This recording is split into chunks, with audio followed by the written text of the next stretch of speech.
I have swallowed my pride, and that is why I'm coming to the reality that I cannot run. I cannot be in the ballot paper. Let us also come to the reality that at some point our candidates might not win. If they don't win, we need to accept that. If we have to challenge it, we have courts that can enable us to do that. From here forward, I'll be going to campaign and support His Excellency President Uhuru Kenyatta. I'll be asking my voters, my supporters, those who would have voted for me, to do the same.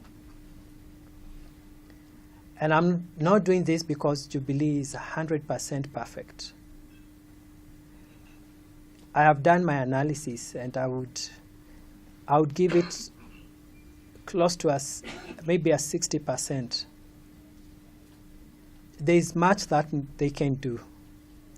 I'm looking, in my choosing that, I'm looking at the goodwill that the president has, and that I think he is capable of doing much more than he is doing currently.